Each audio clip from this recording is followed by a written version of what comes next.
get the cameras to work.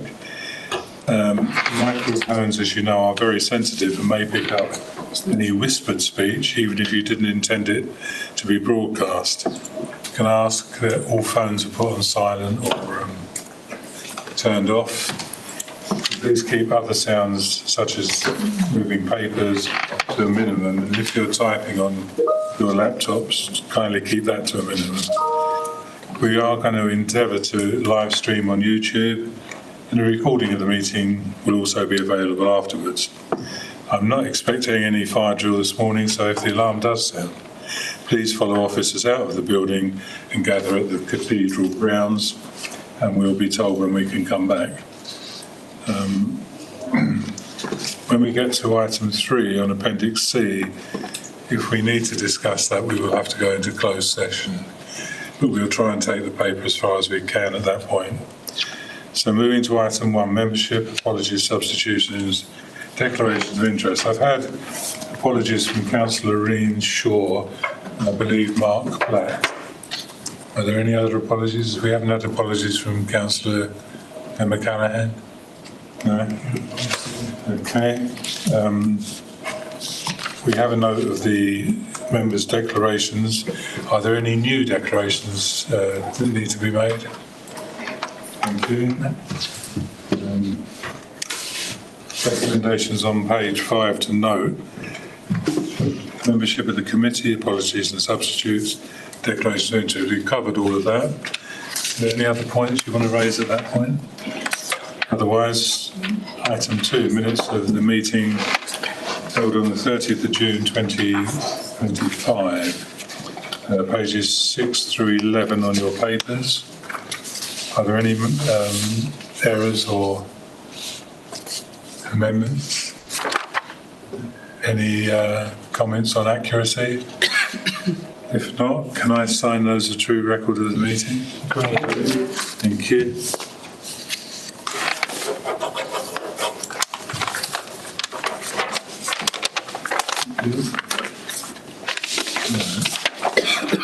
So very swiftly we move to item 3, which is the cyber security update, which is probably very pertinent at the moment given the problems with Jaguar Land Rover and the airport problems at the weekend.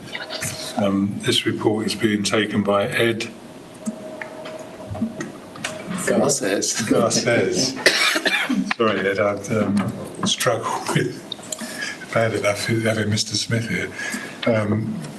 Can you introduce your team so that we know who we're... I will do. Good morning. So firstly, to introduce in the white shirt, Kevin Newton, who's responsible for our platforms and infrastructure. And to my left, Phil Barbrook, who is responsible for our enterprise architecture, so the way all of our systems hang together. And they've both been instrumental in helping to progress the audit report, CS21, that I was here to talk about 6 or 9 months ago, but also in terms of preparing the update in this paper. Any of the more technical questions to answer? Can I just remind members that Appendix C contains confidential information. We would need to move into a private session to consider anything that you may need to question on Appendix C. So if you can refrain from asking questions on Appendix C at this point.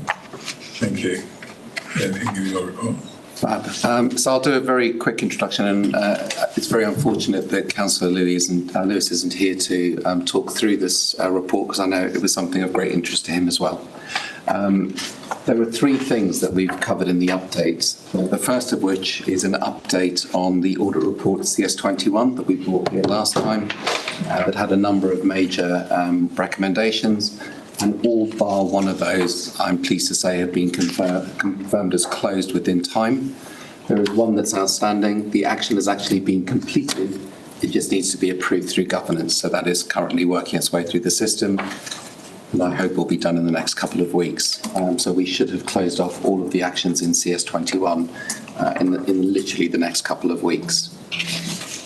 The second update follows a question that was raised at this committee when we presented CS21, which was particularly with regards to assurance around cyber across the council and the pensions teams. And we worked very closely with Jodie and her team to make sure that we were able to provide that assurance, both in terms of elements of the service that are consumed from the county's provider, but also elements of the service that are provided through the wider pensions kind of ecosystem. And we were able to assure the same level of assurance exists in both of those environments. So we are confident that we have a robust kind of cyber posture in both the council, but also across the pensions ecosystem. The third bit of update relates to the committee's request for an update on the more technical aspects of cyber. So the audit report CS21 was basically about non-technical controls, governance, procedures. And so Appendix C in the report details quite exhaustively the more technical controls that we have implemented to provide technical assurance around our infrastructure, our platforms, and the systems that we use. I won't go into that as the chair set out, but just to note that there's a lot of detail in that appendix, which I'm sure members of the committee will have considered. Thank you. Open it up to questions from members. Paula. Lovely. Thank you very much for the update and the report. Very sort of detailed. So thank you very much for that. In relation to the new cybersecurity policies, what's your arrangements for sort of launching that? So there are several things happening at the same time. So the policy, that's the one that needs to be approved still. Yeah. Once that's formally been approved, we'll communicate it as we do a lot of the other cyber practice at the moment. One of the things that we have been putting a lot of effort into is cyber awareness training and cyber training across the council as well.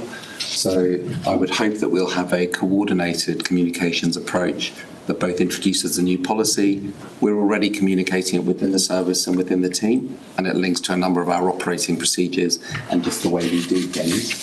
But what we want to do is also link it to the training, which we are extending to pretty much most staff, to make sure that they understand both their role in keeping us safe, but also that the processes that we undertake at a kind of higher level to keep the organisation and the information that we're tasked with looking after safe as well. So I think a broad brush communications approach that isn't exclusively focused on the policy, which can be quite dry, but is actually rather focused on best practice and how we do things to protect the information we're entrusted with. Excellent, thank you. And Chair, if you don't mind a follow-up question on the training, do you know what your training sort of rates are at the moment in terms of compliance with the training? Yeah, so the training was introduced under a year ago, and I'm desperately trying to remember the figure off the top of my head. I think it's just gone over the 50% mark, but yeah, I wouldn't want to be held to stone on that. So I think we're around the 55% mark across the workforce. I mentioned in response to your previous question that we're looking to do a push on the comms. It's exactly to drive up some of the take-up of the training. One of the things that we've been talking about is the training actually is very useful, not just in terms of people's work lives, but actually, as the chair introduced, with so much cyber activity happening out in the real world every day, is actually really helpful for people in their personal lives as well. So we're just trying to do some of the kind of storytelling around how that good practice is great at work, but also can be fantastic at home. Lovely. So, Chair, just a follow-up to that as well. Have you noticed a difference as a result of that training in terms of people notifying you of potential issues and concerns that they've seen through emails coming through?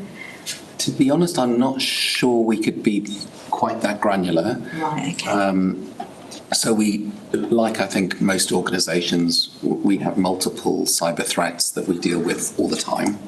A combination of the kind of corporate measures we've put in place, a security operations centre, proactive monitoring across our estate, some of the technical controls that Kevin and Phil can tell you about that are in Appendix C, allow us to be much more proactive in identifying those threats and then resolving them. So I think it would be unfair to say no. but it might equally be an incomplete picture to say yes. I think because we've had a multi-pronged approach that's looked at technical control, behavioural control, learning, actually it's the collection of those things that is meaning we have a greatly reduced time between threat and proactive response. But we are seeing a greatly reduced time between threat and response. Excellent. Thank you. Thank you. Councillor Barker. Thank you. Yes, we did have some member training on this the other day, but a bit like everything else, only a certain number of members turn up for training. I do when I can. We were taken through some things and a very amusing video from, I can't remember, Michael McIntyre, about when you're asked to capitalise a letter, it's always the first one. When you're asked to use a special, it's always the exclamation mark. And, people who write their password as password or 1, 2, 3, 4, 5, 6. But more seriously, next month is Cyber Awareness Month. Are you doing anything within this building or others to just to encourage staff to do that training, to encourage councillors to do the training? So we talked a second ago about some of the comms that we'll do. So yes is the short answer. Slightly to give a little bit slightly more detail around that, we obviously need to communicate the training and we need to encourage the rate to increase from where it's sitting at just over 1 in 2 to a much higher proportion of our workforce and people using our systems. Similarly, we do need to introduce and launch the new policy. We have also been starting to look at what other organisations do around failure to comply with some of the mandatory training. Now, there are a range of options available to us, from do nothing to a much more kind of strict enforce the rule or preclude people from accessing. We have to have that conversation through that same governance I mentioned before we can take a view as to what the right option for Essex is. But I think Cyber Awareness Month affords us a great opportunity to raise the profile of a lot of that. We recently changed our password policy, which you may be aware of. That means that it's not just an 8-character, 1 capital, 1 punctuation mark. We have much longer passwords in line with a lot of the recommendations from NCSC. Makes them easier for people to remember, apparently also longer to fit on a post-it note. So I think I mentioned before a multi-pronged approach. I think we are doing lots of different things that together are hopefully greater than the sum of the parts. And I think Cyber Awareness Month will afford us an opportunity to shout more loudly, more overtly about that, as I've already mentioned. Okay, no, certainly when I had to reset my password, it kept saying, needs to be longer, needs to be longer. But that's fine. There was another thing. You do mention the dreaded local government reform in here. At the moment, we have 1 director of social services, we have 1 director of children's services, we have 1 database for blue badges. These are all vulnerable people. And whether it's 3, 4 or 5 authorities, I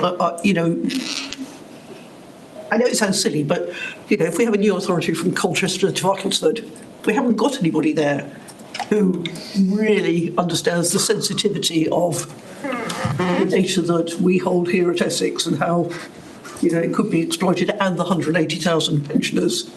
And I do think that it's going to be, to some of the new authorities, a bit of an eye-opener. I mean, I know they all have county councillors and they may continue into the new authorities, so a bit more cognizance, but I do think it's something that's got to be very high up on the agenda as we move forwards. And I think it already is, if I'm honest. So I think it was in May when we had some of the May last year when we had some of the district elections, where a couple of the districts actually were attacked, had experienced cyber attacks, and we were able to lean in and support those colleagues during those incidents. And what we already have across essentially the greater Essex footprint, but actually going a little bit broader, bleeding into London, for example, is a group called the Essex Digital Partnership, where my team, the equivalent teams across those other authorities work together. We all try and adopt the same standards. So throughout the report, you will have seen reference to a number of standards, both kind of in the very deeply technical realm, but also in the more kind of behavioural realm. Those are standards that we've all adopted. So while it's impossible to comment on the constitution of authorities that don't yet exist, I do think there is a solid foundation across the kind of Essex ecosystem where there are people who share common working practices, work to common standards, and increasingly are integrated in ways that we weren't 2, 3 or 4 years ago. So I can already see whether colleagues in Braintree or Colchester are online through Teams, and I can chat with them through Teams. And that's both because we've done the technical work to integrate, but also because we've assured ourselves of our adoption of the same standards that allow us to do that integration while maintaining the standard of protection we would expect. So I think the foundations are there, is what I would say. And I think we already see that practice across the region, which kind of gives me confidence that we're doing the right stuff. You know, notwithstanding I can't predict the future, I think all of the foundation layers are in place, and not just theoretically, we can evidence through the practice we see today. That's reassuring. Is there anybody who isn't buying into that across the districts, or are we fairly... No, it's been universal, to be honest. It's probably one of the things where I think there has been the greatest cooperation, because very often when people do realise they've experienced a cyber incident, it tends to be at about midnight on a Friday night. And every single one that's been experienced while I've been here, everyone has leaned in to support the authority that suffered that attack. So I think there is great willingness to work together to support each other, and a real sense of kind of one community, making sure that we do the right thing in terms of protecting the information we're entrusted with. Okay, sorry, Chairman, can I just ask who the Cabinet member currently is for IT and cyber? And Councillor Lewis. Okay, we know where to go if we've got any issues. Thank you, Chairman. Yes. Sorry, Paul. Sorry, can I just say that Councillor Barker referenced the member cybersecurity training. If you haven't done it, the video link was sent to you. We are going to be making a list of everyone who hasn't done it, because it's one of those ones which we really want everyone to do. And as Councillor Barker said, we've tried to make it slightly more interesting than it might otherwise might possibly have been. I'm not going to oversell it, but if you haven't done it, I would really encourage you to do it, please. I found that session riveting, personally. Councillor Stepp. Yeah, thank you. My question was very similar to what Councillor Barker said, actually. I'm reassured that we are going to be, it sounds like we're going to be ready going forward for the 3 or the 5. My concern really is, though, looking at, and I don't want to draw you into which you support, 3 or the 5, but what I'm actually wanting to ask is there seems to be a high disparity in people who are going for the 5 to the 3 on IT costs. Some of the authorities that I've seen that are going to go supporting of 5 are saying Essex County Council have highly inflated the cost of IT going forwards for the 3 unitaries. Now, I personally have a view on that, and I think I would rather say, well, I think we need to be on top of the IT and the problems that we have for cybersecurity breaches, etc. We know they happen all the time. I had an incident, I won't say where it was or how it was, recently somewhere.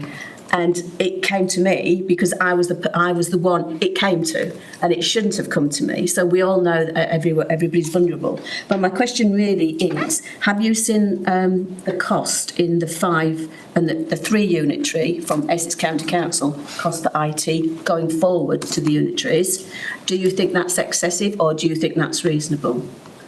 If you can't answer, don't. I don't want to put you in a position. No, it's a very difficult question to answer. I mean, what I can say is that you get the IT you buy. Exactly. It's exactly like a car, right? Good quote.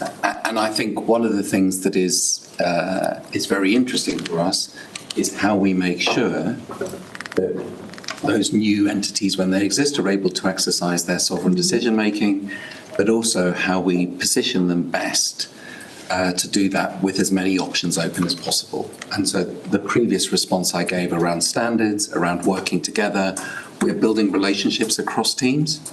So while clearly there is the team in ECC, and there is the team in Chelmsford, and there is the team in Epping, increasingly colleagues know each other across those teams. And I think things like that, things like adopting common standards, things like talking about the systems we use, how we use them, how we configure them, position us best whatever the future may hold.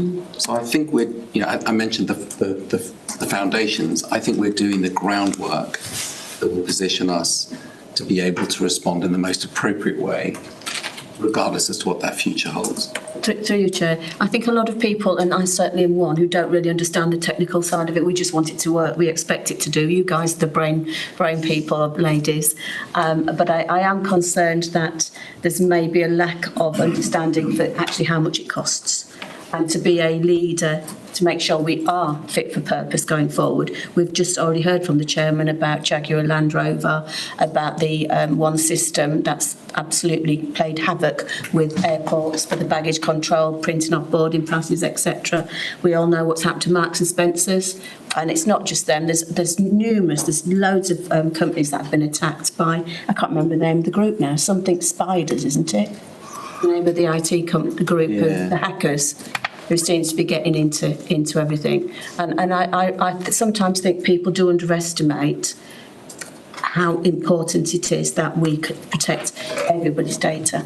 And before you just come in, I chair PG&A at District Council, at Morden District, and I was there on Thursday, and I regularly ask for the numbers of members who haven't attended GDPR training or any training. We do box office training. The CEO and myself are writing a very strong letter to all members this week saying, because they haven't all done it, we expect it to be done because it is showing a weakness to our authority, and we've already had the unfortunate pleasure of instances in the past. So anyway, sorry I interrupted you. No. I mean, I was just going to say it's a difficult thing to answer because obviously I think the more that we spend on my profession, the better. So I do have a bias when it comes to that.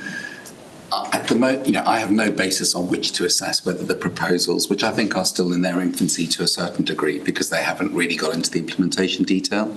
So it's very difficult for me to say, I think that one's realistic or that one isn't. I just don't have enough information to comment.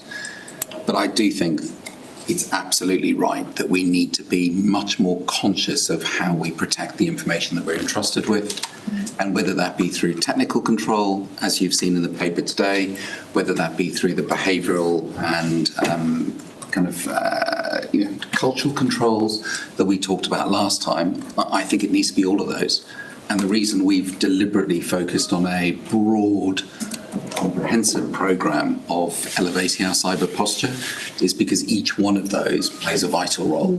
No one trumps the others, if that makes sense. Thank you, Chairman. Thank you. Councillor Johnson. Thank you very much. A few questions. Obviously, the one outstanding action, the cyber security policy is in place, as you say, in train at the moment, and I'm sure that will be fully embedded within the council. How do we ensure robustness in our supply chains and full compliance for that policy in third-party suppliers? Yeah, that's a really, really good question. It's one of the things that we've worked very, very closely with audit colleagues to better understand. And there are two aspects of that. There's one which is how do we understand risk across our supply chain? And there are parts of our supply chain that we wouldn't expect to follow our process or our policy because they may not hold any of our critical information, for example. So they may be critical to a supply chain, but not necessarily hold our information. So the assurance that we would want there is about their sustainability and their ability to continue to operate. There are other parts of our supply chain, increasingly the cloud-based service providers that hold our information. And A, we need to make sure they're only holding the information that they're intended to, and B, that where they're holding it, they're doing so in a way that is compliant with our policy and best practice. What we do is have a series of contractual clauses, and we've actually tightened this up. So as we contract now, we include a standard appendix of the standards that we expect our suppliers to adhere to. So we're being much more rigorous in enforcing that, both through contract reviews, contract renewals, and the letting of new contracts. We then also do some informal audits where we assess them, or we have some of our pen testers or third-party kind of network defence providers validate those suppliers. But we also occasionally undertake audits of those systems or those services to make sure that they are doing what they said they would do in the way that they said they would do it. So it's not that we test everyone every minute of every day. You never can. But we do regular testing across our perimeter and then the broader perimeter that sits beyond. Okay, and what level is that testing at? So take, for example, what you've said that they're about suppliers using cloud infrastructure. Are we testing configuration of their cloud? It tends to be more output-based. Right. So we're testing that, I don't know, for example, the level of security we anticipate is there, rather than they flick the switches in the way that we would expect them to. Okay. We've got an examples actually of that. Can I give some examples? Yeah. I think to pick up two examples we were talking about, in particular our network supplies, current network supplier contract. There was a piece of work about 18 months ago where actually on the basis of events in the contract management, we actually got them to do an in-depth technical audit and we saw the specific results of that. And that was appropriate for them to deal with that point. Similarly with Ringway Jacobs in the last year, we've been pushing to them to get ISO 27001 compliance. So that's us. That's them getting independent assurance that we have confidence that they're running and managing their systems in a safe and secure way without us peering in and seeing the technical details. So I suppose they're two examples of what we can do, particularly with strategic suppliers like that. I think my next question is around if a breach happens, and I think I've always thought it's best to assume that you're going to have something go wrong and plan for the worst. So are you confident in the effectiveness of our backup and restoration plans? And can you assure us that we've taken every step to ensure business continuity in our critical systems?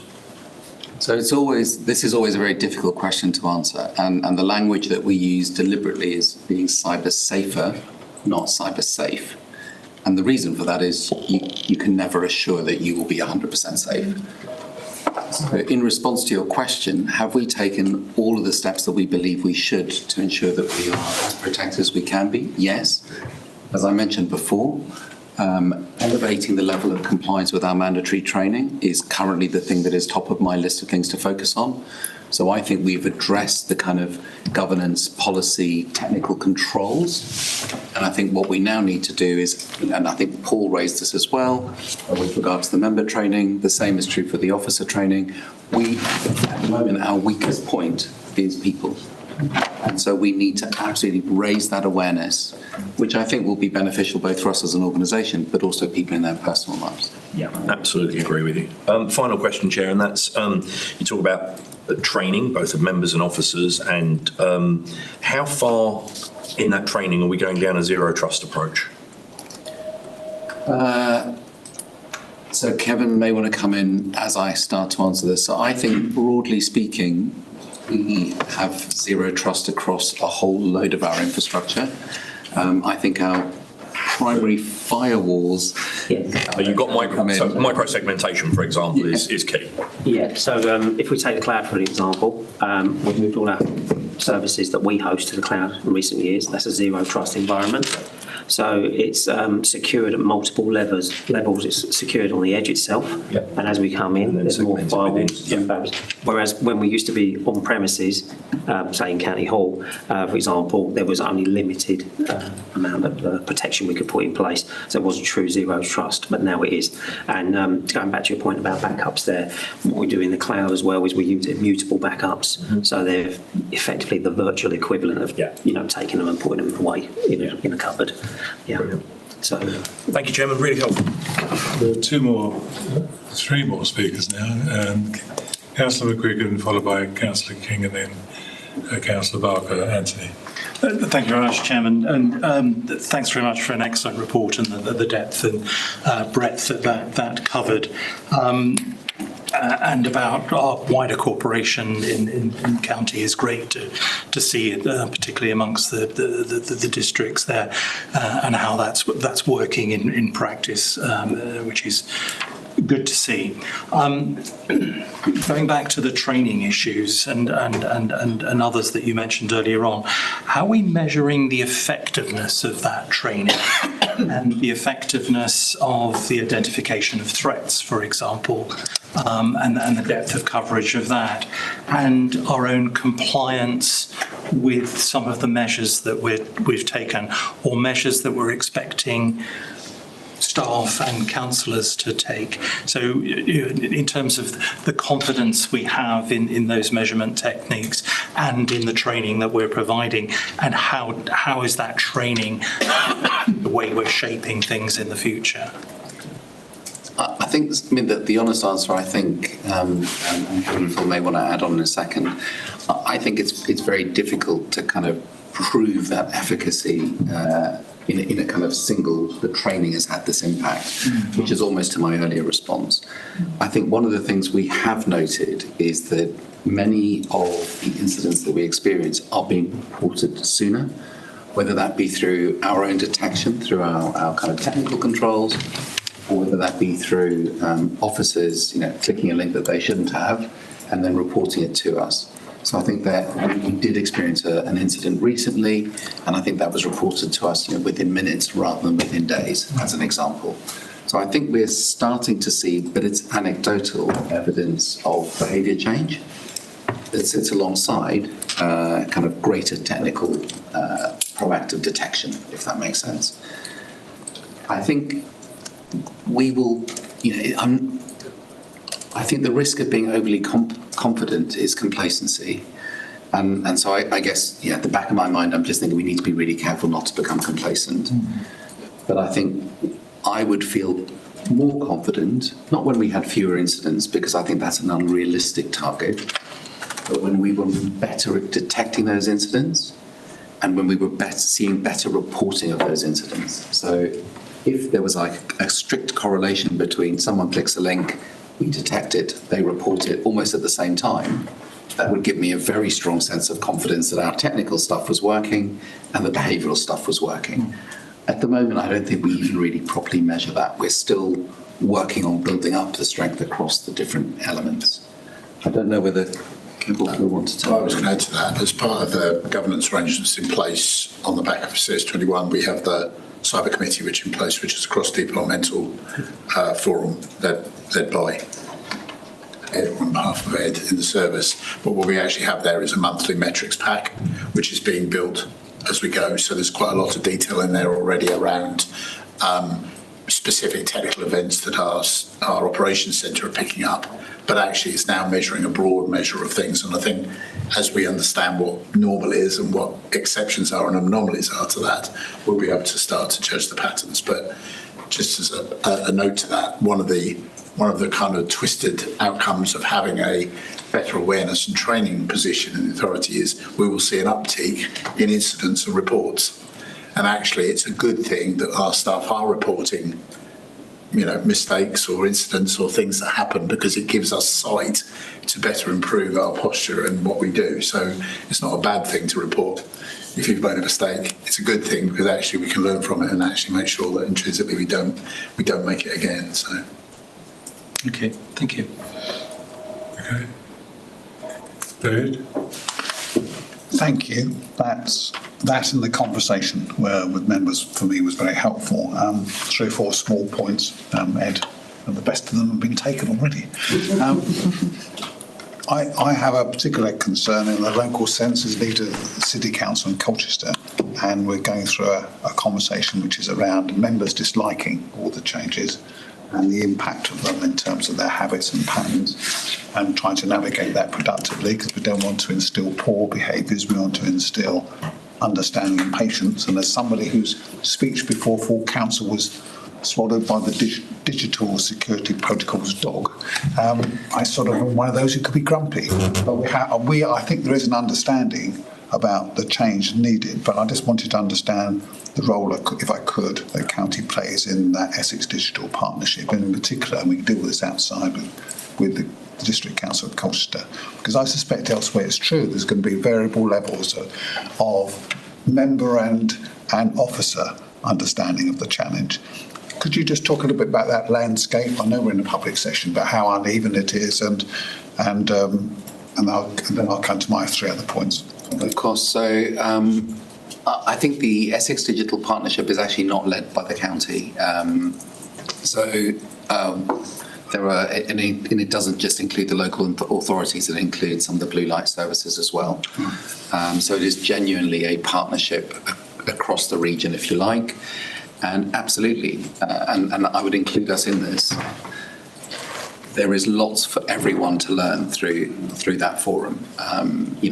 Experience is probably the greatest kind of teacher, and we all have different experiences across the region. Interestingly, very recently, and it wasn't with Colchester, it was with one of the other districts, they had a change in their leadership in the digital space, and they contacted us to ask if we could support them in just doing a stock take of where they were and what might be helpful to do next. And we were able to support them with some time from one of the senior officers in my team, who worked with them to stock take where they were, understand their kind of plan for the next couple of years, and give some insight into things that they might be able to do collaboratively with us or with some of the districts. This member of my team is a member of the EDP, Essex Digital Partnership. And so I think hopefully that gives a sense that while of course there are different levels in anything, actually it genuinely is a place of collaboration. And I think what you saw ECC do in that example that I've just set out is we lent in to help. Similarly, we've had colleagues lean in and help us. So I don't think it's one-sided. And I think what it does first and foremost is allows us to share experience, establish a kind of common understanding. And by working transparently, we can understand the things that were your gotchas and then make sure that we avoid them and vice versa. So I think by creating that safe space, we're all stronger, if that makes sense. Thank you. Then I will come to you after this because I would welcome, if you can, just running a check with our teams, because there is something for me, Chair, about the vulnerability of the council family and local government. It will be very bad news for all of us if we don't deepen and strengthen that ability to work together to ensure we do share best practice. So thank you, if I might anticipate that. Could I just ask you about three things? So you need political support. I'm assuming you've got it, but that's a question. You need all the resources that the challenge requires. We touched on that. Could you confirm that you have that? And could you, although it's a public in this session, just talk about relative vulnerability? Thank you. Yeah, so political support, I mean, that's why I started off acknowledging that it's a shame that Councillor Lewis couldn't be here today. He's been very, very supportive. This is something he's been very, very passionate about ensuring that we get right. So I don't think there's any lack of political support.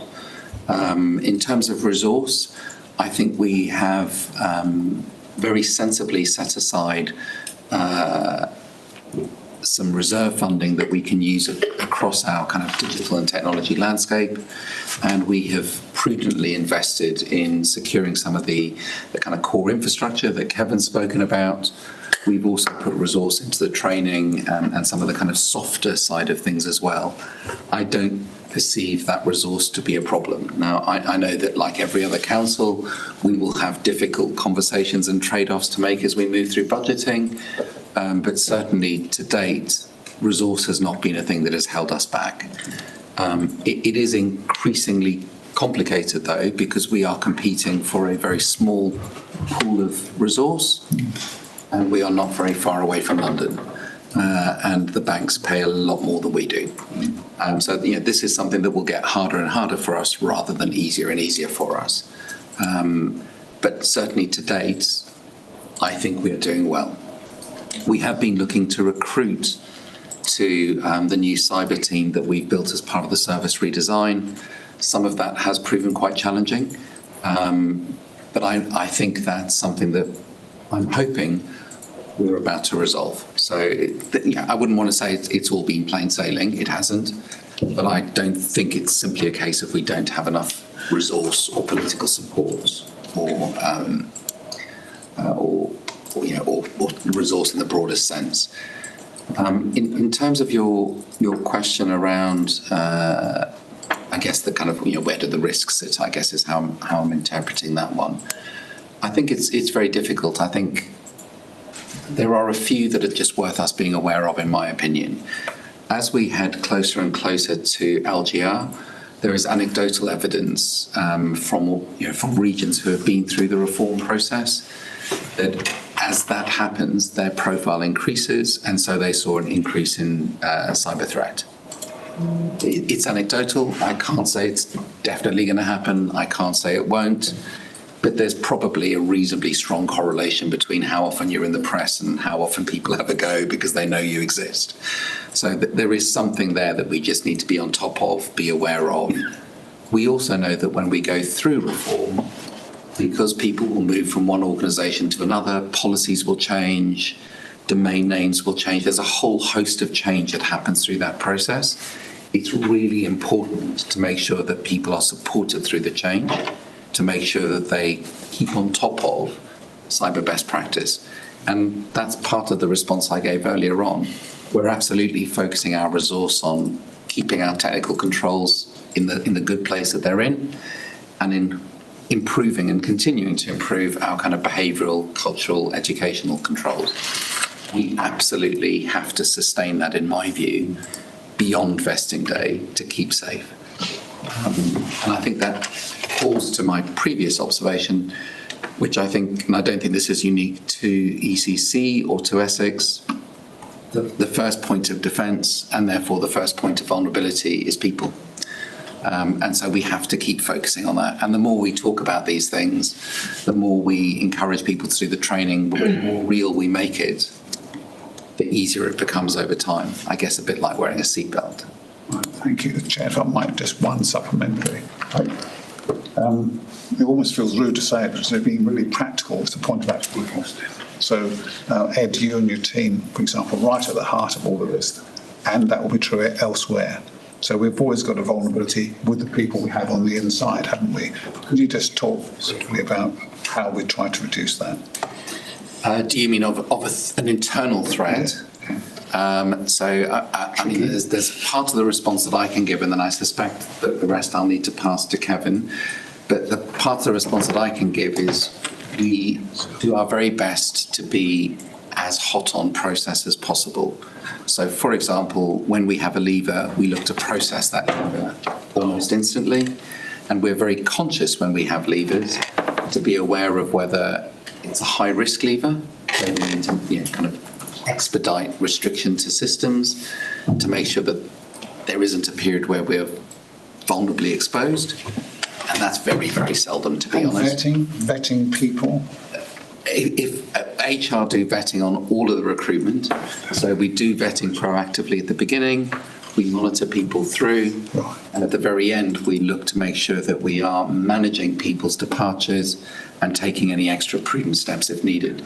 I suspect there are further technical controls that Kevin could talk about, but I don't want to put him on the spot. Yeah, thank you. From a standard user perspective, we've got the onboarding and offboarding processes, which gives them access to the things they need to do their duties. And then we've also got privileged access, and that's when we start to move into zero trust again. Nobody gets access to anything by default. Everything is on request. So having a privileged account is a privilege, obviously, and but by default, it doesn't give you the right to do anything you want. Those privileges are then checked regularly. Depending on the level of privilege you want, we can be quite robust about it and have lots of different sign-offs levels and so on. But what it means is if somebody does leave the organisation or they move to another part of the organisation, they're not carrying those privileged rights with them. They're only there when they need them or just in time. And you would have a record of where they've been, what they've done, what they've changed, Absolutely. They've had access to. In fact, we do know what everybody's done if we wanted to look, because we're accessing the systems today that we're talking about. So we all know that I'm logged in, I've got an identity. I've also got a privileged identity, which is separate to this, and that is also monitored very robustly, and that has quite robust login and stuff like that, on the cloud systems that we use. Whilst no system is perfect, as Ed says, we've got really good processes now for onboarding and offboarding users, starting the levers. Thank you. Councillor Barker. That covered my point, Chairman. Thank you. There's no more questions. I'll ask two small questions. I have the dubious pleasure of being a member at somewhere else. The laptop they provide, they use facial recognition. So providing I'm wearing a tie, it recognises me. I don't know how good or bad that is. I have a 19-character password here, but I have a 10-digit PIN number for my personal computer. How safe are, I'm aware of things like key logging, how secure are those three systems of logging on? I'm going to let Phil answer that. Yes, we've talked about this before, haven't we? We have. Yes. Without going into too technical, there is difference in the way the risk is managed between your password and the concept of facial recognition and a PIN. So a PIN number and facial recognition is all about your relationship to your device. But that device is secure. Effectively, it's a managed device. So if that was Essex County Council, that would be an Essex device that we manage technically with Kev and the team. We know what it is, we trust it, and things about it we trust. So therefore, the relationship for your facial recognition and that PIN is between you and that device. The relationship between you and the system that the password is used for is a whole panoply of potential points of access. That could be logging in from a web browser somewhere else. It could be used as an onward identifier. So it's a different, what we call a different risk surface. It's being managed in a different way because that's appropriate, which is why biometrics, fingerprints, facial recognition and the like work when they're between you and this machine. But if I went to Ed's machine and logged in, I would need to know my full identity. I couldn't use that biometric or that PIN number because that's not my bit of kit. This is my bit of kit.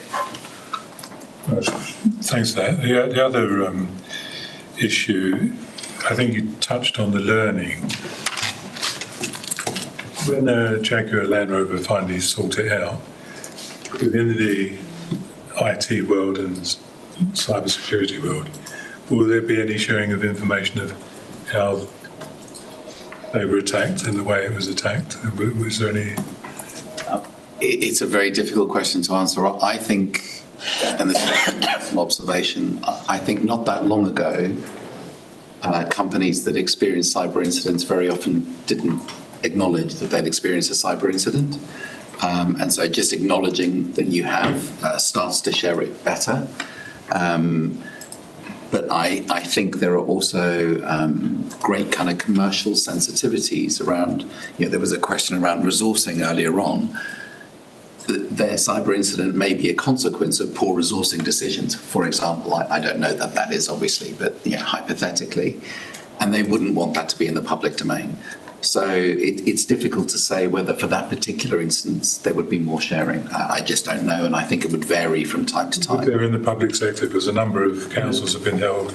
In the public sector, absolutely. So we've done work with colleagues from Hackney, for example. They experienced an incident a few years ago, as I think is very well published. There are several of our districts who've experienced incidents, and we have shared those both through things like the Essex Digital Partnership, but also through, and I can remember the acronym, but not what it stands for, WARP. Do I? Yeah, I can never remember what it stands for, but it's a security. There's things called warps. I can't remember what the warp stands for, but basically it's intended to be a community of security officers and professionals who share informally information with each other in order for the common good to be established without it being a formal sharing mechanism. And the WARP concept is promoted by central government and by NCSC as a good way of keeping community, because what you want to be able to do in the event of something going badly wrong across organisations is not to have your first conversation ever with your counterpart in the other organisation when you're in crisis. It's a great idea to have a relationship with them already, understand trust and all the rest of it before you have to then put it to the test. We'll bring Anthony back. Did Google tell you what it was? Can I just ask on that theme, in terms of recurring attacks and recurring themes and commonality across that, are you seeing common attacks to different authorities across that corporation group, or are the attacks very different?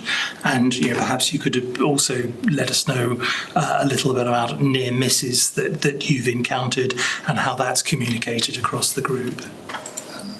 You can go for it. I can't comment on specifically on the near misses precisely, but building what Ed was saying about how do we actually have common understanding and cause. So one of the NCSC, National Cyber Security Centre, which is part of the government infrastructure at Cheltenham, supports as the National Technical Authority cyber security. And certainly for the public sector, any public sector event which is serious enough, they're involved with, get involved and learn from it. So the information that they publish on the website, the requirements they have for us and best practice and all the rest of it is built up from their learning of everything that's going on. They're also responsible for national critical infrastructure as well. So when we say that they're not tapped into commercial, they are in some sectors where that's deemed to be national critical infrastructure. They try and work with companies like Jaguar Land Rover, I'm sure, to understand what went on there, but as Ed said, that's commercially their decision about how comfortable they'll be. So that feeds back through to ourselves directly, but it also feeds back because NCSC support the WARP mechanism. They come along and speak to our digital partnership cyber meetings quarterly when we get together we have a specific quarterly cyber meeting in Essex, as well as the monthly ones.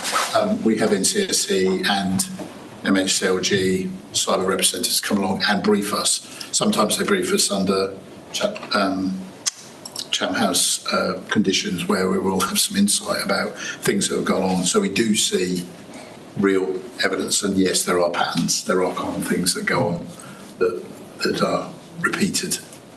In terms of, and I'm not sure whether you can address this or not, in terms of where these attacks are coming from, is there a common theme there? Is it very similar for all authorities that they're being attacked by the same individuals or nationalities even? I can't comment direct. I think you probably can. The answer is yes, but I can't comment on the specifics because I'm not authoritative on saying it. But if you can imagine, it's organised crime, it's state actors, and mainly other two drivers that you'll find, and that's what NCSE will say, I'm sure. And the people who are just having a go, would that be a very small percentage of the attacks? I don't know, but quite often, the recent example with there was some arrests last week around it was the hack. There was a high profile one recently, and they arrested a couple of relatively young men in the UK, and actually increasingly those people are put up for it as agents of somebody else, a handler somewhere else. So it might be that those people are that way inclined, but then they're then co-opted. But that's in the public domain, that sort of stuff. So. Yeah. Was that a rent-a-hacker, isn't it? I think there was a reference to Scattered Spider earlier. Who are believed to live in the US. So that it's complicated, isn't it? The internet's everywhere, really, I guess. Okay. Radio 4 did an excellent programme on cyber and all the big companies that have been hacked, and they said a lot of it was or is coming from state, Russia mainly. And my God, it was really, really fascinating to hear. And they went into detail of cases, not obviously to the level that would compromise the thing, but it was really interesting, Chairman. So I don't know if it's on, what's it, catch up, iPod, cast, what do they do? iPods. No, what do they do? It's probably on... one of those. If you Google something like that, members, it's really interesting because you learn so much about the vulnerabilities of anything that could happen. You only have to click on something and you can let them, and I do feel it is people. And it's often members who are quite vulnerable for this as well. So... Okay, well, we've had quite an exhaustive go at that, and some very pertinent questions have been asked and answered. Thank you for that. Do any members feel the need to go into part two for C? If not, I'll move straight on to the recommendation. Thank Ed and his team for the detailed answers they gave to questions, and I think we're probably all a little bit more confident that what can be done is being done, but we will continue to monitor it.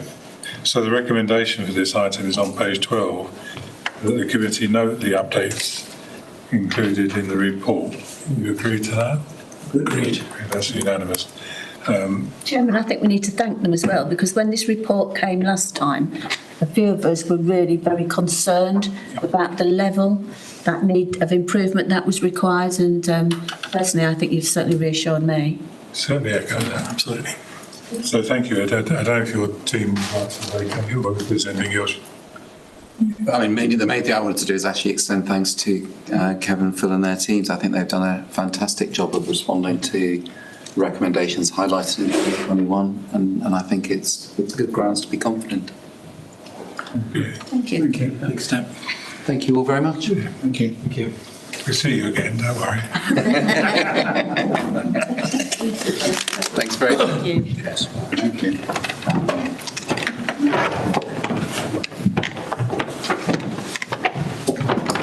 Thank you, members. So item 4, pages 33 to 49, is the counter fraud progress report. Not sure I can follow that, Chair. Thank you.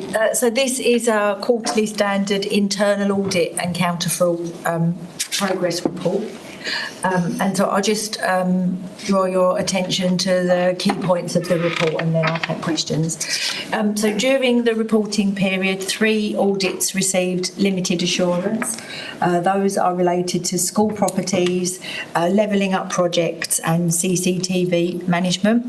1 audit received satisfactory assurance and that was related to whole council transformation.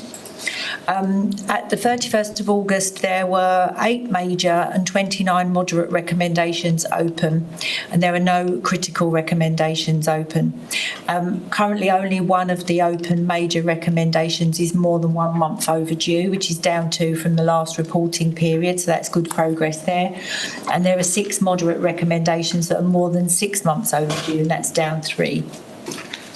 The work of the counter fraud team has resulted in recovery of just over £31,000, and there is a further £66,000 future losses prevented from the work of the team. Just a couple of other things that I just want to highlight. With regards to the school properties audit, we've taken a slightly different approach to monitoring the outstanding recommendations on this one, because the recommendations apply to all of our schools that have additional properties on their grounds, and so the Director of Education and the Director of Property have decided to set up a working group to work on the implementation of the recommendations, because rather than trying to get, for instance, 80 individual schools to do things would become slightly problematic. But they're taking a coordinated approach from the centre on that one. So you won't see individual recommendations listed. And then with regards to outstanding recommendations, I just wanted to reference the improvements there.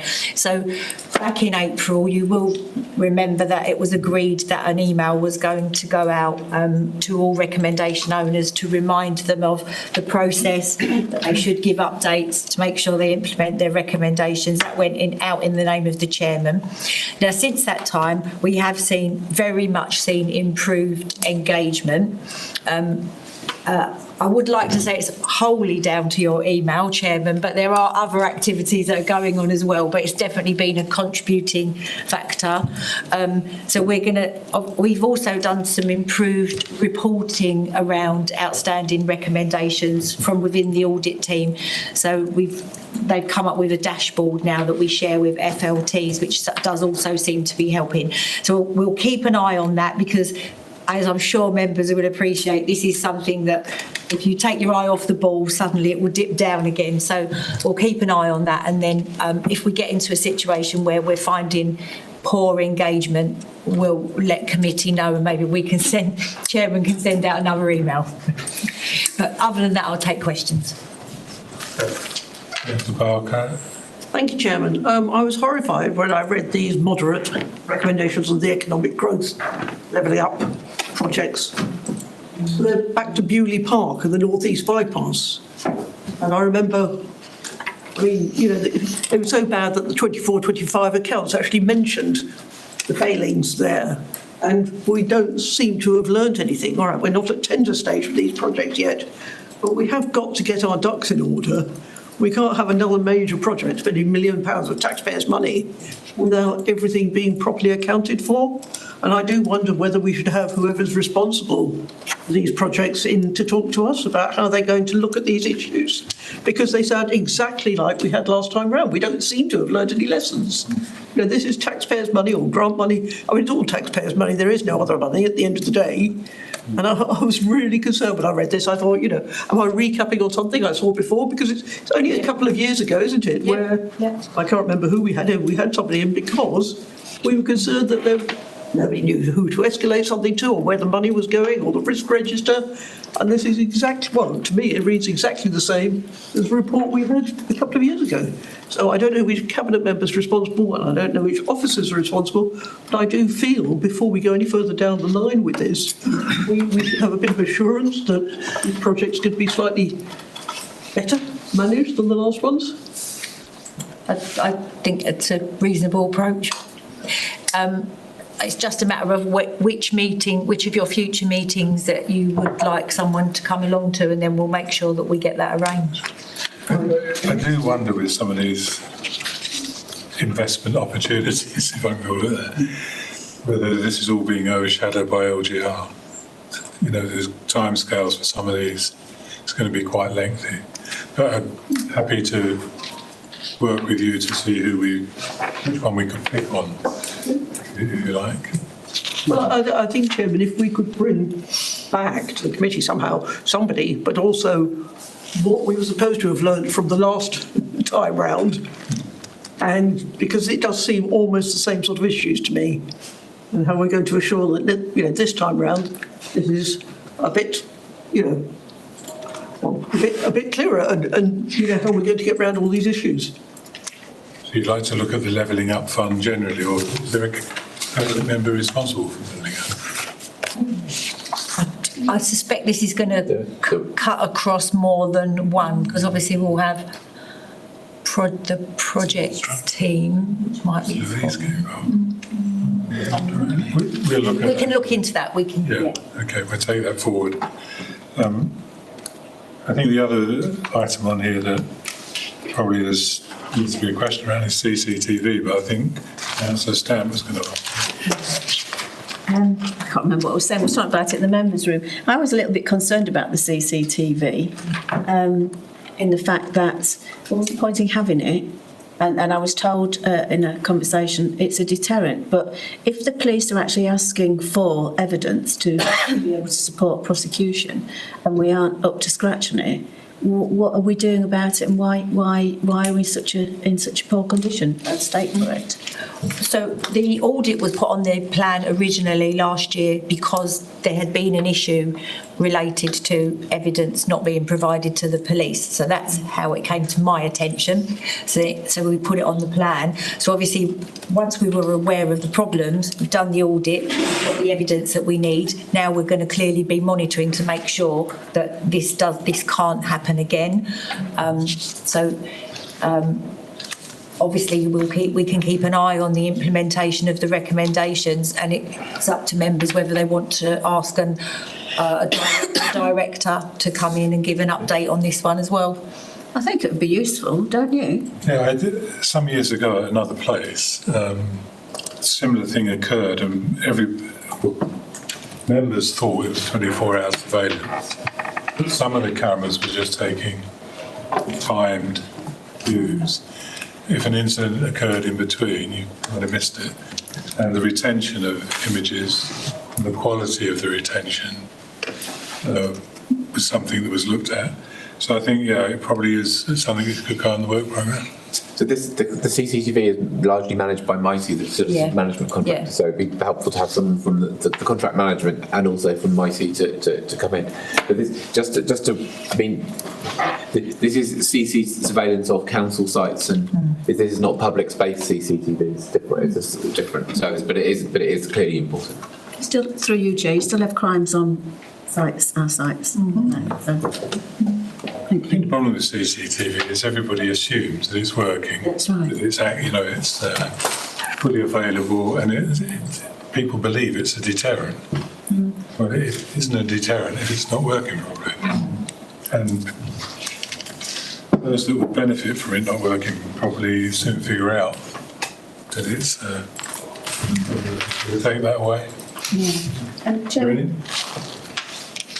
can we have an update as well that the progress on the direct debit provider, Penderills, I think that's to do with, is it adult social care? Is it possible to have an update on that? Because I'm sure that I think I attended a remote meeting for this. It came to this committee, didn't it? Yes, yeah, office at, Yeah. I think it might have been the last meeting. It wasn't the last one, I think, because I joined that online. I think it's Councillor Spence was speaking, wasn't he? Yes. So that, yeah, they definitely came to a meeting to give you an update. So yeah, we could get, do you want a written update or do you want officers to attend? No, I'm quite happy through you, Chair. Whatever you decide, written will be, yeah, because it needed to be, it sounded very serious to me, and I think we need an update on that.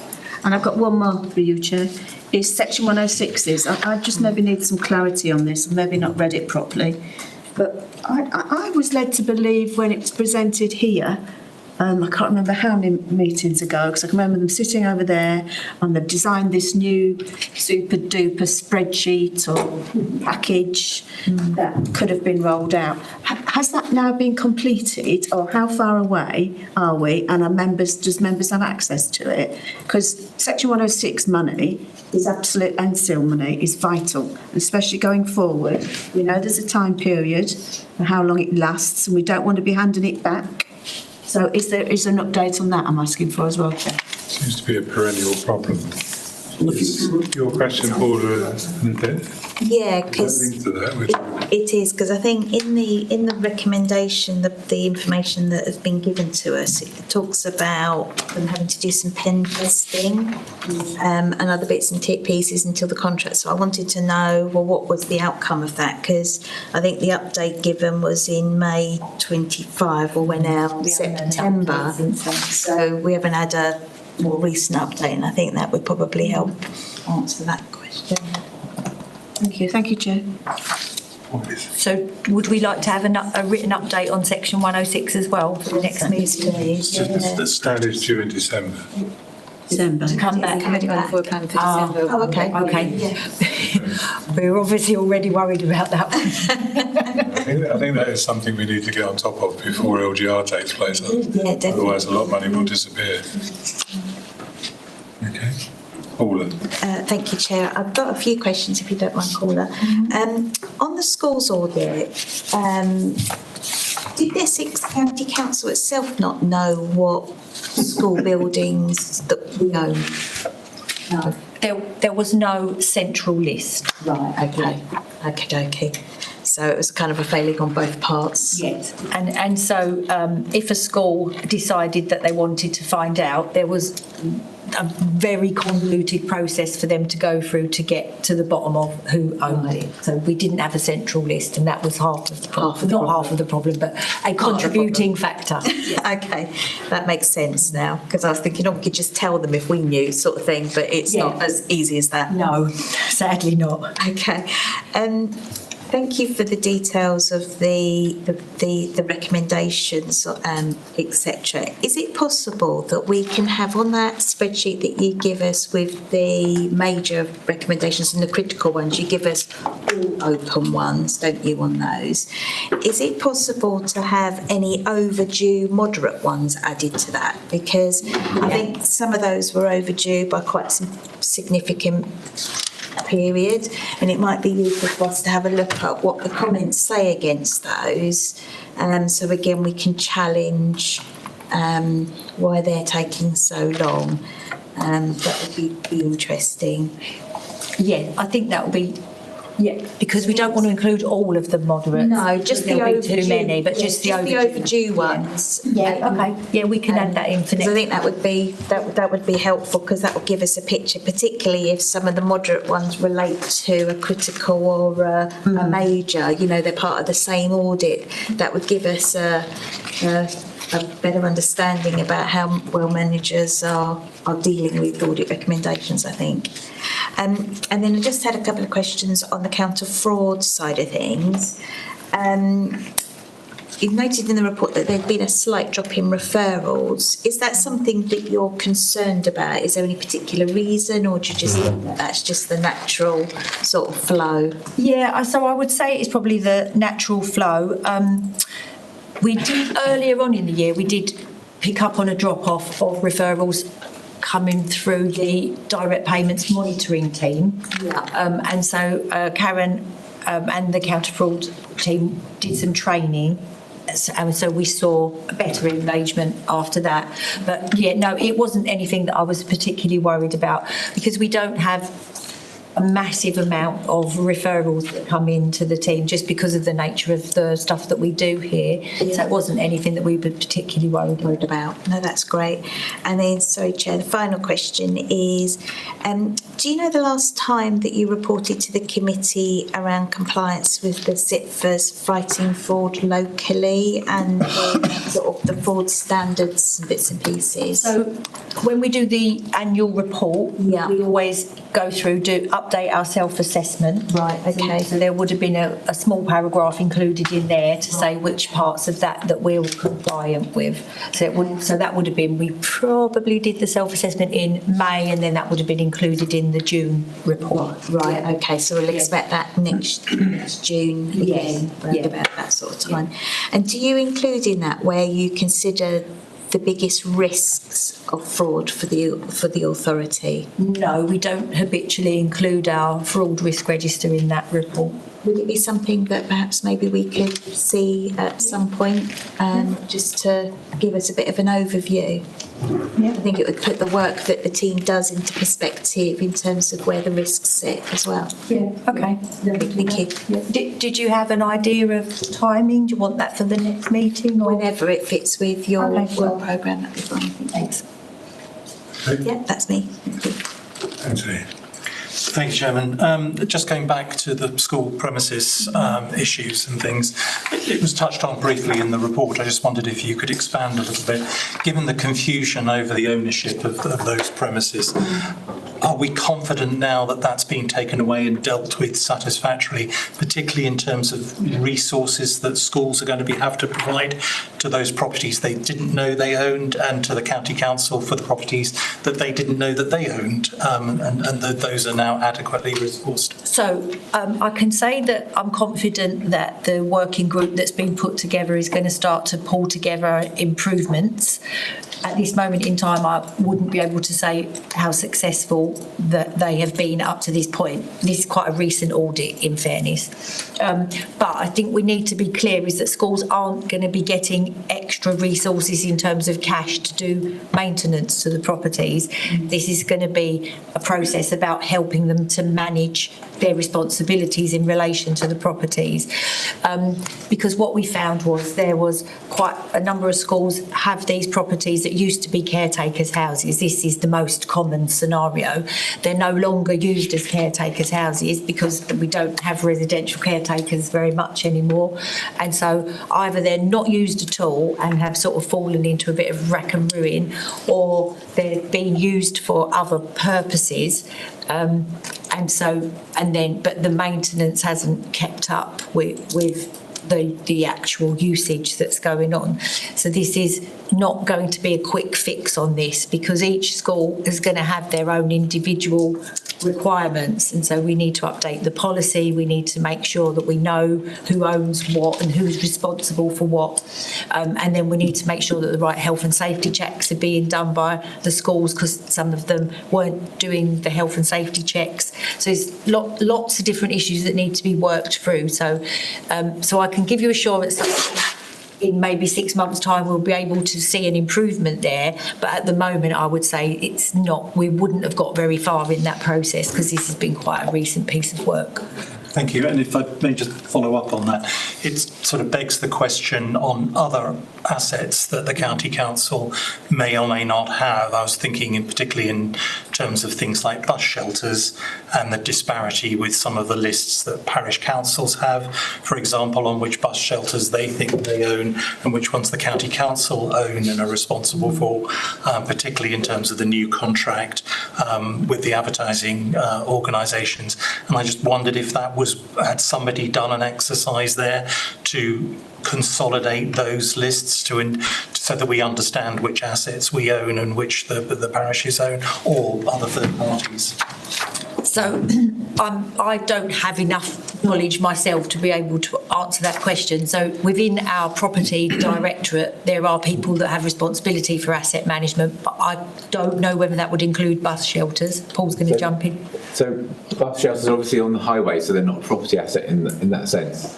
But we would, I know a huge amount of work was done in the run-up to that contract to identify who was responsible for which bus shelter, because there are 3 different types of organisations which have the legal right to put bus shelters on the highway, and no legal requirement to record who did it. That's the legal position. We can't stop people from putting things on the highway. But I think that the records are in a better state than they have ever been because of the work that was done in preparation for that contract. I mean, I have examples, and I'm sure other councillors do, disparities between lists. A county council list and a parish council list just don't meet in the middle. Yeah, no, I'm sure that is probably the case, but I'm certainly not saying that the list will be perfect, but it will be. But there's people in passenger transport who are trying to work to improve that. A shelter installed in my division this year. It didn't last a week, a bus hit it. These things happen. Thank you, Chairman. It was a question to Paul that really I should have asked at the last item, but obviously is relevant because it relates to the audit recommendations and progress. Are you happy with the progress that has been made on the cyber security side of things? Yes. So we've been working very closely with them actually, but we reviewed their paper and everything before it came here to make sure that it was in line with what we thought. What you thought was happening. And it was absolutely that. Yeah. Yeah. No, that's brilliant. Thank you. I just thought I should have asked that at the other item, but it's relevant to documents. So thank you. Okay. Chair, sorry, can I just, before, my audit manager has just very helpfully sent me a little message to say that with regard to the Pendrell's audit, we're due to go and do a follow-up starting in January. So we will be going back into the service and checking their progress and retesting some of the things that we looked at before. So I don't know whether committee want to wait and see what the outcomes of that, or the follow-up audit are before calling the service back for an update.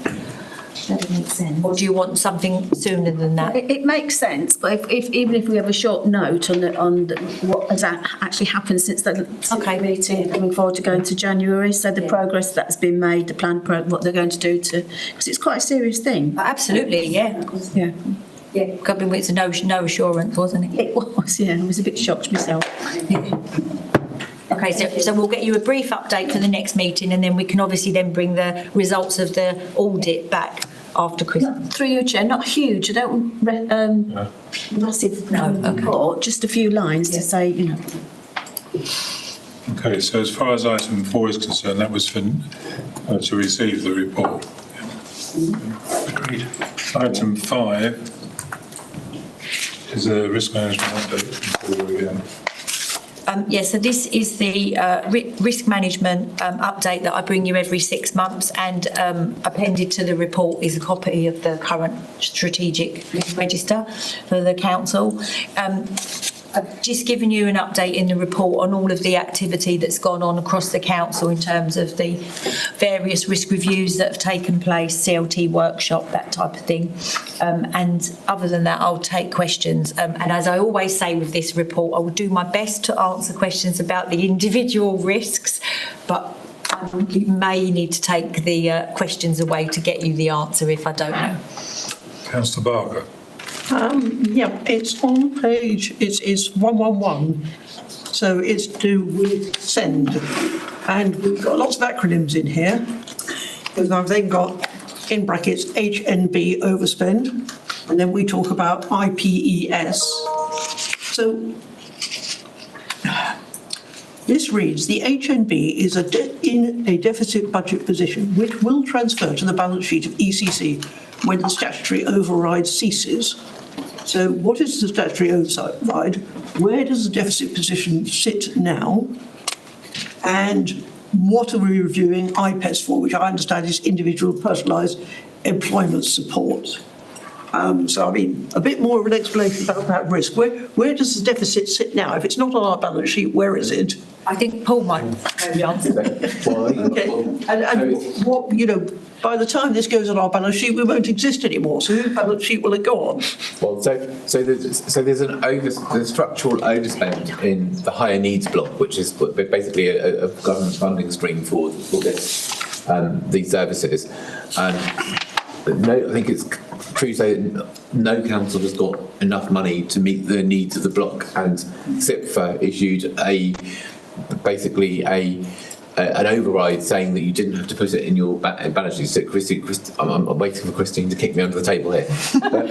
But basically, it is not shown on our balance sheet because we don't have to. But we are spending the money, and it is a deficit, and that deficit will have to transfer to the new councils when they are created. It's a risk that will materialise for the new council, subject to all that lies ahead, as how I see it. Well, I think it's a certainty that it will materialise unless some money comes from somewhere else. But I don't know, Christine, probably you can explain it better. Yes, I might correct you slightly in that it would be on balance sheet. It's an accounting issue, not a legal issue, so I'm allowed to. So we didn't have a deficit at the end of the last financial year, but I think the forecasts are that we will at the end of this year. The statutory override effectively requires you and enables you to carry that deficit into the balance sheet as an unusable reserve whilst the statutory override applies. Once that's withdrawn, the assumption being whatever deficit you're holding would then transfer back into your general fund, and you'd have to fund it from general fund balances. If you haven't cleared it, obviously by the time the statutory override disappears. Okay, and going back, what is the review of the IPES? Or do we know anything about the review of the IPES? It's individual personalised employment support, because I just looked it up. Maybe we refer that to the relevant committee. I can go back to the risk owner and try to get a bit. I think the chairman can write to the People and Families Committee chairman, and because I think we need to know, is that going to add more to the cost, or is it going to detract from the cost? I mean, I have no idea. This doesn't give me. I suspect it will add because. It will. It will. It doesn't normally go the other way. Okay, thank you, Chairman. We'll come back on that. Okay. Yeah, I'll try and get a better explanation for you on that one. I mean, it's just the measures that we've got here. Inclusion strategy is demonstrating cost avoidance. Local provision is being developed. IPES is being reviewed. I have no idea if these are going to make matters better or worse with what I've got here. Thank you, Chairman. Three of you there. So Paula, Wendy, and David. Thank you, Chair. Again, thanks, Paula, for the report, very comprehensive. It would be helpful in your summary report if you're able to kind of indicate to us if where the strategic risks are not at their target, that adequate action plans are in place to bring those down. That would be helpful to understand. And also if any risks are overdue for review. I appreciate there isn't because you had your big annual review this time round, but for future it'd be helpful to understand if there are any overdue for review. And then my last point, which is more of a question, is really around, do you have any particular concerns over any of the risks within the report that you would like to draw to the attention of the committee that you feel that we either need to take some action, i.e. either do a deep dive on or look at in some way? I think the answer to that is no, because we're so fresh from CLT doing their risk workshop. It was literally the 9th of September, I think. So, and so Karen Gooch and I, who's my risk and insurance manager, we facilitated the workshop and we went through very thoroughly a number of the big ticket risks that are on here. Cyber in particular always comes up for conversation, the send risk. So at the moment, there isn't anything on here that I feel is of particular concern, because even though we do have a number of risks that are in the red zone, I think they're currently well managed and well mitigated, and there's a lot of engagement at CLT level in terms of the management of them. There's a couple that I would say are teetering on the edge of issues as opposed to risks, so we're keeping an eye on that at the moment. At the moment, I wouldn't necessarily say there's anything that I would have any particular concerns about. But yeah, I think that's about the timing, because everything's so freshly reviewed by CLT.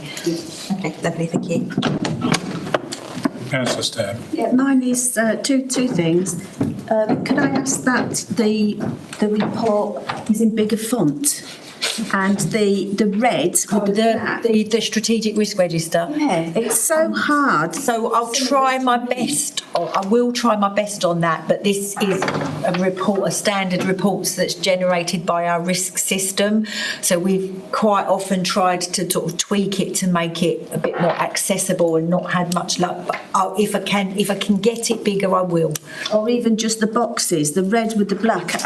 I'm really struggling. Don't matter which pair of glasses or take them off. Seriously, I struggle to read that information. I've done a lot with another council to try and make it better for people who has eye issues to be able to read and understand it. Yeah, I do. I very much understand your complaint, and it is something that we've attempted. Put the number not inside the box. Yeah. So you have a red box, you know it's red, you put the number underneath, and we know it should go in the box. So people like me who can't see the number in the box very well. So that was only just a request. No, I fully understand that. As I say, it's just unfortunately we have a system, it automatically generates the things in this format, and we'll try our best to tweak it, but it's not necessarily that easy. Yeah, thank you. And the one is mine is obviously going to be about send. It was inevitable, the costs, and that they're going to be passed on. We're not fools in this room or in other councils.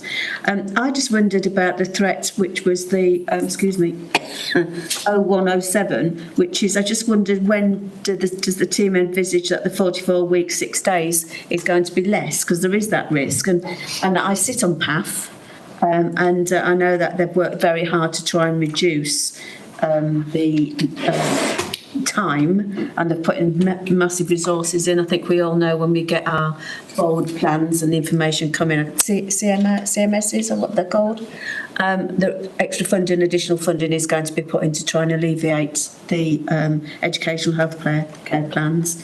But do we know when that is going to be reduced and if that risk is going to get better? I don't personally know that, but I can definitely get you an answer on. Well, through you, Chair, I think they're coming to PAF soon, and I will raise that there. I think we've got a meeting shortly. But the other one is the highways. 0114. I didn't know anything about this, Chair, so I'm quite happy to be corrected or informed. The business case request was not approved, and therefore expected deterioration will continue. Why was the business case not? Oh, so our roads are just going to get worse and worse then? Is that what this means? That's what the risk is all about, yes. Oh, I can't really say much more than that, can I? Usual business. Sorry? Usual business. Oh, I think that's pretty... Anyway, thank you, Chair. It's been answered. Thank you, Chair. Thank you for the report. I always observe with risk, because you've got a choice all the time, how deep you go, how far you go, how wide, because there's such a good amount in terms of the ground that's covered in service provision.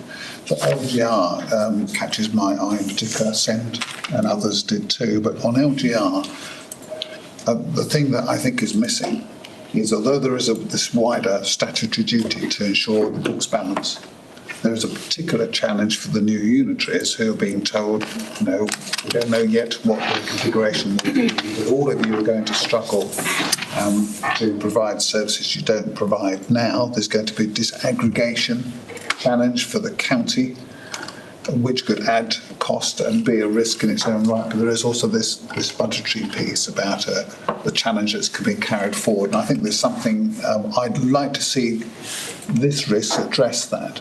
So there's nothing about that budgetary challenge, and yet county could play a really significant role by what they do between now and the point at which the new unitaries are set up to minimise that risk. So there's something about that way of working, the budgetary challenge and the transition.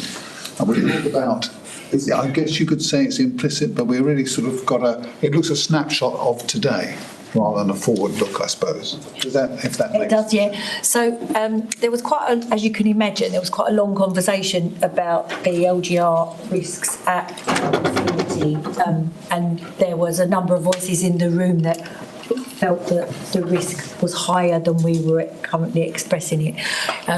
But the general consensus around that was that actually we don't know enough at the moment to necessarily be able to express all the risk as it is likely to play out. And so that risk, I think, is just going to be one that is very regularly updated and amended as we know more. And there was very much a consensus from CLT that at some point next year, around March time, we'll know which of the unitary models is going to be the chosen one, and we will then have very much more cited more on what the impacts of that are going to be, and definitely from a budgetary point of view as well. So I do think that one is going to change quite regularly from where it is at the moment, because you're quite right, it is a snapshot of where we're at this moment in time. I understand that response, but perhaps it's just a coloration and a flag. But we should see awareness of what's coming up over the hill. Okay. Rather more here, but I understand the point. I can feed that back to CLT, see if they would take that on board when they next review it. Okay. Thank you. Thank you, Chair. Just following up Councillor King's point there. I'm presuming that this is the overarching risk and that there is a complete risk profile for LGR. Yeah. And I know that when we do our effectiveness review, we're going to talk a little bit about what assurances the committee need around LGR and bits and pieces. And it might be useful to actually have the full risk profile come to us for us to have a look at and get assurance about how each of those, because I think trying to capture everything in one strategic risk is just not doable. And I think we probably need to see the more granular detail, particularly as things come forward. So, because currently the way that we're approaching this is that, so we have there's a Devo risk and then there's an LGR risk at a strategic level. And as you quite rightly say, they're very high level. They're trying to cover everything, but we do have to remember that is the strategic risk register. So then, sitting underneath that, what myself and the risk team are doing is we're very much trying to capture the indirect risks that are for ECC that are coming out of LGR, and so sitting at that lower level are things like procurement contracts, that type of thing, staff recruitment and retention, staff wellbeing, the change process, and a couple of other things as well. So they sit underneath that because they are indirect impacts of what's going on at the moment, and they're obviously changing the more that we know. So we do, obviously there are different pictures depending on where you're sitting in the organisation of which bit you're looking at. Yeah. Councillor King. Something about our forward programme, perhaps, Chairman, to take away and give some thought to, accepting that we're talking about a transition. In a few days' time, we'll be submitting the 4 business cases up to government, and then there's a question of how many do they actually shortlist, all 4 or 2, who knows, and then we get a decision not till March, saying that only for those sad 10 people out there listening. So we won't know for a while, will we, in depth and detail, where we're heading, but there's something important for us to try and find a time in which we might add something to this. Yeah. So there is that deeper level, thank you, Paula, of risk and review and strategy. We know some very good people on this. There is a question for us about distraction. You touched on this before, Chair, that there is a risk for a very big organisation with many issues about where it puts its time and attention. So there is that. Business as usual and the ability to be delivered. There's devolution, and that we're starting to set up the organisation, the shadow mayoral authority now, and then we've got the transition into the new unitaries, whatever that might be. I just don't give an answer, but I kind of suggest that we would all want to pay some attention, and we might help the organisation by doing that if we schedule down the line times to look in depth in a constructive way. I think I'm right in saying that when committee goes into the effectiveness review session, you've got LGR is going to be, so that obviously that's something that you can pick up then about how you want to proceed. I think the crux of the problem is not knowing what the model is going to be. Yeah. I can't pretend that I would support work being undertaken for each model at this stage. I'm not suggesting too much work. When we're at the point of knowing what direction it is, then we should be thinking how can we test and give assurance that's our role, isn't it? Yeah, definitely. Councillor Barker, did you? Thank you. I just wanted to come back on something that Wendy said. According to the forward plan, Councillor Hall is due to come back to people and families on the 13th of November to report on progress on education, care, health plans.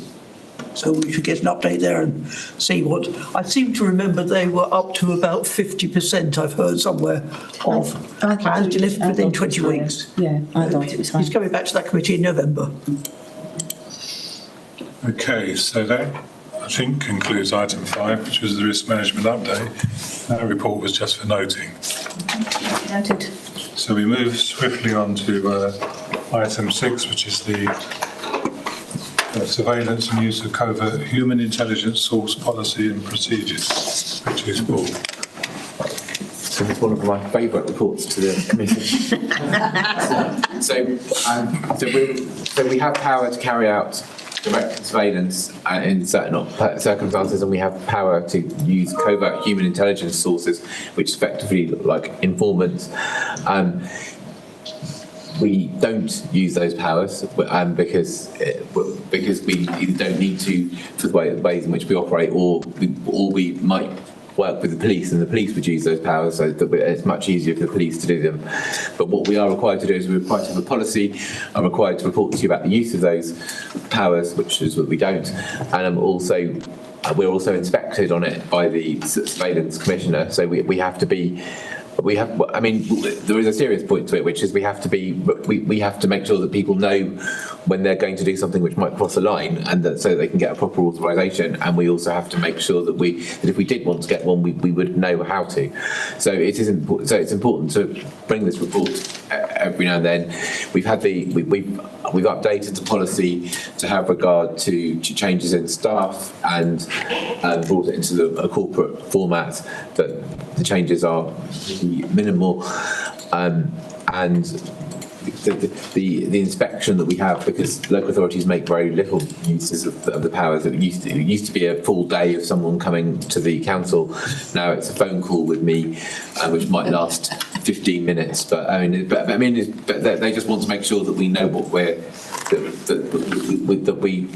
know what we're doing, and we train people. So I reach out to training standards every now and then to make sure that they're getting training, because obviously it's part of their regular updating, and also with children's social care, because children's social care can potentially get into this sphere, because if you monitor people's postings on social media, their private postings, then that potentially gets into the realms of directed surveillance. If you look once, it's okay, but if you stalking someone on Facebook, that is potentially directed surveillance. So social workers have to know the guidelines on that, and we do that as well. But anyway, so you're basically asked to adopt the revised policy and note the fact that we haven't done any, and happy to answer any questions. Councillor Johnson.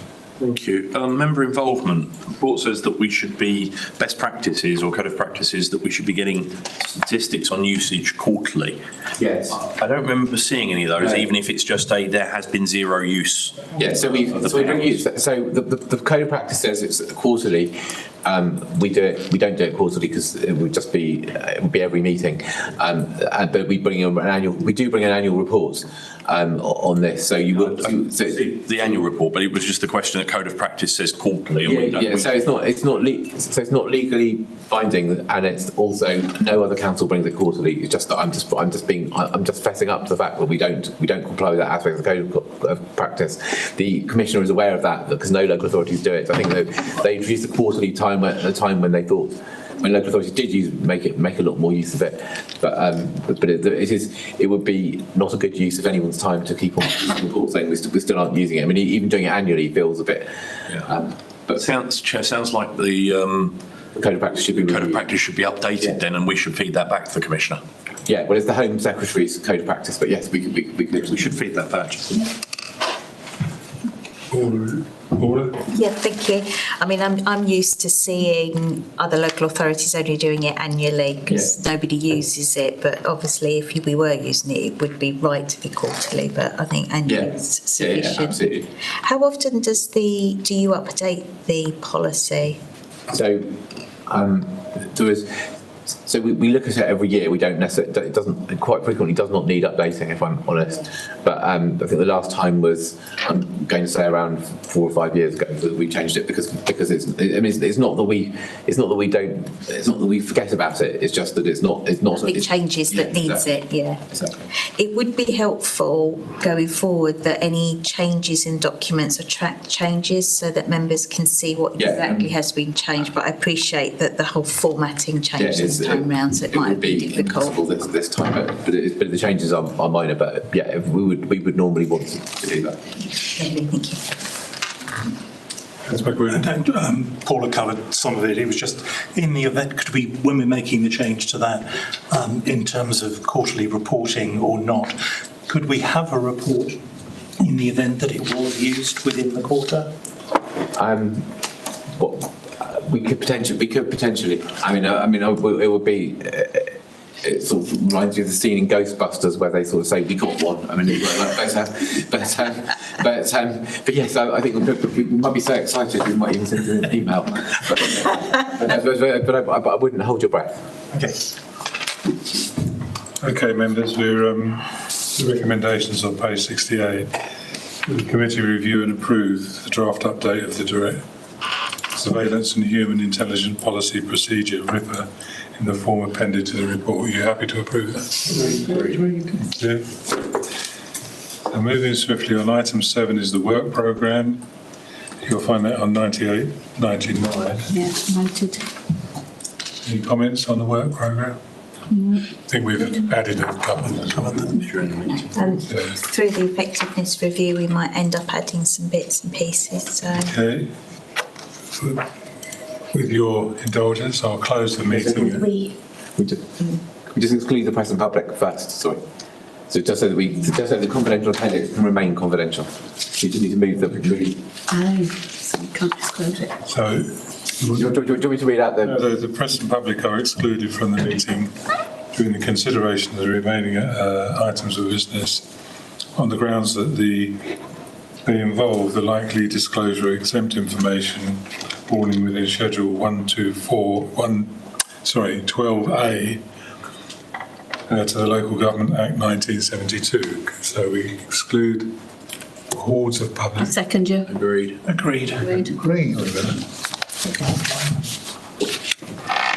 You're off.